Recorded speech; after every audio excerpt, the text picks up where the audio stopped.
Hi guys! Good afternoon, good morning! So, kamusta kayong lahat? So, for today's video ay iba-iba yung ating puntahan ngayong lugar guys. Today is Saturday dito sa Japan at mainit na dito guys. So, nandito pala kami kanina doon sa Family Mart pala to guys. Binibili lang kami yung pagkain snacks kasi nga pauwi na tayo. Galing kaming Iwata. Fukuda Iwata yung pangalan guys kasi nag-ano ako doon guys, nag-practice ako mag-drive doon ng sasakyan kasi nag-aaral ako ng driving. So ngayon nandito doon naman kami sa Welsha. So tingnan natin kung anong mabibili dito sa Welsha guys. May gusto akong bilihin kaya straight going to the hair coloring tayo guys. So dito sa Japan guys ay nako, speaking of hair coloring, no, pangkulay ng buhok, magsasawa ka dito sa Japan, guys. Dahil nga, kahit saang pharmacy, ay may tindang mga hair coloring color, which is made in Japan lang yan. So, nakita nyo ba yan?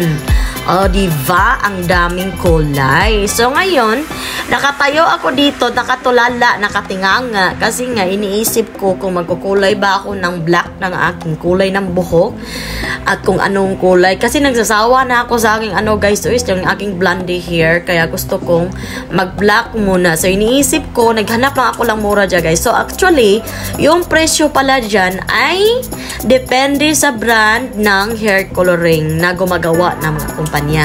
So, pipili lang tayo dyan, guys, na hindi masyadong mahal, no? So, alam naman natin yung mga branded, mga pangalan ng hair coloring. Medyo mahal talaga yan, guys. So, ayan, nakatinganga pa rin ako dito kung ano ba talagang kulay kukunin ko.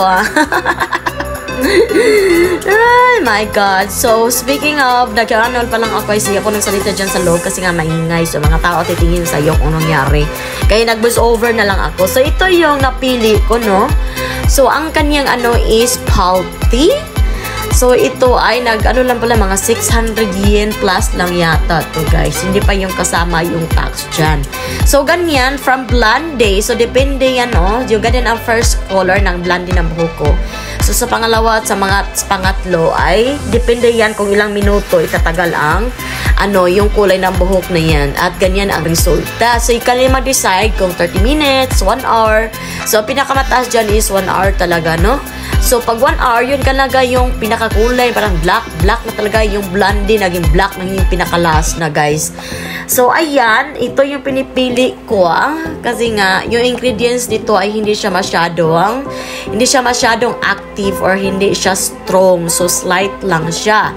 So, ayan, try natin to. Thank you for watching.